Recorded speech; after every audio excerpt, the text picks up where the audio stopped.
ഹനീഫിക എപ്പോഴും പറയാറില്ലേ, അവർ വരുമ്പോൾ പർച്ചേസ് ചെയ്യുന്ന പ്രൊഡക്റ്റ് അല്ല നമ്മളെയാണ് ആദ്യം പർച്ചേസ് ചെയ്യേണ്ടത്.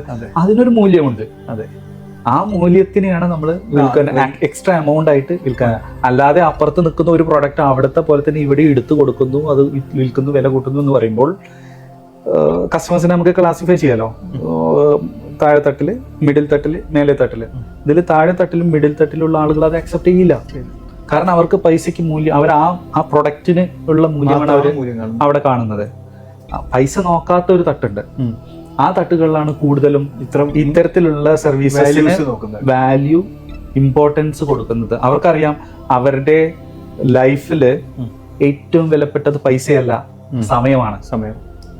ഏറ്റവും വിലപ്പെട്ടത് പൈസയല്ല, ഇൻഫർമേഷൻ ആണ്, റിലയബിൾ ഇൻഫർമേഷൻ ആണ്.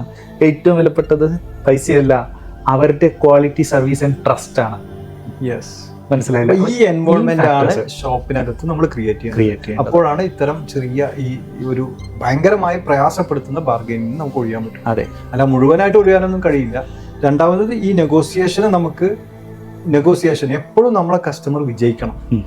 നമ്മളെപ്പോഴും അങ്ങനെ തന്നെ ആവണം. നമുക്ക് അവരെ വന്നിട്ട് നമ്മൾ നേരത്തെ പറഞ്ഞു തുടങ്ങിയല്ലോ, പെട്ടിയിൽ ക്യാഷ് വീഴ്ത്തുക എന്താണെന്ന്. അതൊന്നുമല്ല ശരിക്കും. പെട്ടിയിൽ ക്യാഷ് വീഴ്ത്തുക, അവന്റെ കയ്യിൽ നിന്ന് വാങ്ങുക എന്നല്ല, അവനും വിജയിക്കണം. രണ്ടു കൂട്ടരും ഒരേപോലെ വിജയിക്കുന്ന ഒരു സിറ്റുവേഷൻ. അങ്ങനെ ചിലപ്പോൾ എനിക്ക് തോന്നുന്നത് ഷോപ്പിനകത്ത് വേറെയും ഒരുപാട് എൻവയോൺമെന്റ് നമുക്ക് ഉണ്ടാക്കാൻ പറ്റും അല്ലെ. അപ്പൊ അവിടെയുള്ള സെയിൽസ്മാൻ ക്വാളിറ്റി കൂട്ടാം, അവരുടെ ഡ്രസ്സിലും അവരുടെ യൂണിഫോമിറ്റിയിലും.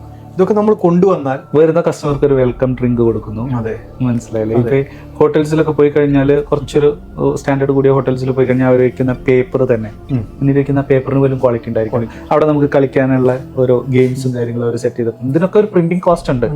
ഈ കോസ്റ്റ് ഇല്ലാതെയും ഹോട്ടൽസ് റൺ ചെയ്യുന്നുണ്ട്. അപ്പൊ ഇങ്ങനെ ഷോപ്പിനകത്ത് ഒരു ക്വാളിറ്റി നമ്മൾ ഫീൽ ചെയ്യിക്കണം. തീർച്ചയായിട്ടും അവിടെയുള്ള ആളുകൾക്ക് ക്വാളിറ്റി ഫീൽ ചെയ്യിക്കണം. നമ്മൾ കൊടുക്കുന്ന സാധനങ്ങളും അത് പാക്ക് ചെയ്ത് കൊടുക്കുന്ന സാധനങ്ങളും ഒക്കെ നമ്മൾ ക്വാളിറ്റി, ഇങ്ങനെ ഒരു എൻവയോൺമെന്റ് ഉണ്ടാക്കി കഴിഞ്ഞാൽ ബാർഗെയിൻ ഒരു വിധം നമുക്ക് കുറക്കാൻ പറ്റും. നെഗോസിയേഷൻ ആക്കി നെഗോസിയേഷനിലേക്ക് നമുക്ക് പോകാം. അതെ, ഇവിടെ ഒന്നും കൂടെ നമ്മൾ ആളുകളോട് പറയാണ്, വിൻ വിൻ സിറ്റുവേഷൻ. എപ്പോഴും ഏതൊരു ബിസിനസ് മാനും ഇത് മറക്കാതെ പിടിക്കേണ്ട ഒരു സാധനം. വീണ്ടും വീണ്ടും നമുക്ക് ബിസിനസ് കൊണ്ടുവരും. അത് മറ്റേത് നമ്മൾ പിന്നാലെ ഓടുകയാണ്. ഈ ഒരു ബാർഗെയിൻ എന്ന് പറഞ്ഞാൽ ഓടുകയാണ്, എത്തിപ്പിടിക്കാൻ ശ്രമിക്കുന്നു, അത് അപ്പുറത്തേക്ക് അതിനപ്പുറത്തേക്ക് പോകുന്നു. വിൻ വിൻ സിറ്റുവേഷനിൽ ഇത് അങ്ങനെയല്ല. ഭയങ്കരമായ ഒരു കാംനെസ് ആയിരിക്കും ഷോപ്പിനകത്ത്. നമ്മുടെ കസ്റ്റമർക്കിടയിലും കാംനെസ് ആയിരിക്കും, പീസ് ആയിരിക്കും, സ്മൈൽ ആയിരിക്കും. അതെ, അതാണ് സ്മൈൽ ബിസിനസ്. അതെ, വിൻ വിൻ സിറ്റുവേഷൻ ക്രിയേറ്റ് ചെയ്ത ഷോപ്പുകളാണെങ്കിലും സർവീസ് ഓർഗനൈസേഷൻ ആണെന്നുണ്ടെങ്കിലും അവിടെ കസ്റ്റമേഴ്സ് റീറ്റെയിൻഡ് ആയിരിക്കും. ആ കസ്റ്റമേഴ്സ് എപ്പോഴും അവരെ പ്രിഫർ ചെയ്യും. ആ ട്രസ്റ്റ് ഫാക്ടർ അവിടെ ക്രിയേറ്റ് ചെയ്തു. പ്രൈസിങ് ഞങ്ങളുടെ ബഡ്ജറ്റിലുള്ളതാണ്, എത്ര അവരെടുക്കുന്നു എന്നുള്ളത് അവർ ചിന്തിക്കില്ല. ഞങ്ങളുടെ ബഡ്ജറ്റിൻ്റെ ഉള്ളിലുള്ളതാണ്, ഇവർ വിളിച്ചു കഴിഞ്ഞാൽ അവിടെ അവൈലബിൾ ആണ്, ഞങ്ങളുടെ ആവശ്യങ്ങൾ കണ്ടറിഞ്ഞ് ചെയ്യാൻ ഹെൽപ്പുള്ള ആളുകൾ. ഇതൊക്കെ ഒരു വാല്യൂ ആണ് അവിടെ. ഇതൊന്നും പ്രൊഡക്റ്റ് അല്ല, ഇതൊക്കെ വാല്യൂ ആണ്.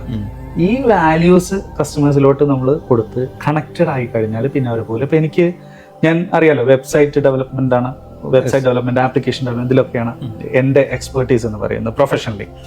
അപ്പോൾ എൻ്റെ ക്ലയൻസ്, ഇപ്പോൾ ഇന്നലെ ഒരു ക്ലയൻറ്റ് എനിക്ക് പുതിയ പ്രൊജക്റ്റ് ഇങ്ങനെ വന്നിട്ടുണ്ട്, ഞങ്ങളുടെ ഒരു പ്രൊജക്റ്റ് ഉണ്ട്, അപ്പോൾ അത് ഉടൻ തന്നെ നമുക്ക് August 15 കൂടി ചെയ്ത് തീർക്കേണ്ടതാണ്.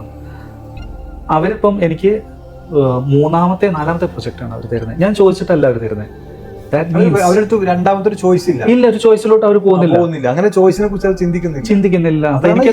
എനിക്ക് ആ ഒരു ഇമെയിൽ വരുമ്പോൾ തന്നെ, ഈവൻ ഡയറക്റ്റ് കോൺവെർസേഷൻ കൂടെ ഇല്ല, ഇമെയിൽ ചെയ്തിരിക്കുകയാണ്, ഇങ്ങനെ സംഭവം ഉണ്ട്, ചെയ്തോളൂ, പ്രൊപ്പോസൽ സബ്മിറ്റ് ചെയ്യുമെന്ന് പറഞ്ഞിട്ട്. അവിടെ ശരിയാണ്, നെഗോഷിയേഷൻ വരും, പ്രൈസ് കൊടുക്കുമ്പോൾ അവിടെ തന്നെ നെഗോഷിയേഷൻ ചെയ്യാനുള്ള ആളുകളുണ്ട്. എന്നിരുന്നാൽ കൂടിയും അവരുടെ കോൺവെർസേഷനൊക്കെ, സത്യം പറഞ്ഞാൽ എനിക്ക് അതൊക്കെ കോൺവെർസേഷനൊക്കെ കസ്റ്റമേഴ്സിനെ കേൾപ്പിക്കണം എന്നുണ്ട്. കാരണം അവർ ചിരിച്ചുകൊണ്ടാണ് സംസാരിക്കുന്നത്. നെഗോഷിയേറ്റ് ചെയ്യാനോ ബാർഗൈൻ ചെയ്യാനോ അല്ല അവർ സംസാരിക്കുന്നത്, അവർ ചിരിച്ചുകൊണ്ടാണ്. കാരണം അവർക്ക് പോലും മടിയാണ് നമ്മളോട് നെഗോഷിയേറ്റ് ചെയ്യാൻ. എൻ്റെ ജോബ് ഇതായതുകൊണ്ടാണ് ഞാൻ നിന്നെ വിളിക്കുന്നത് എന്ന് പറയാം. കാരണം നമ്മൾ കൊടുക്കുന്ന വാല്യൂ എന്താണെന്നുള്ളത് അവർക്കറിയാം. Dude telecom.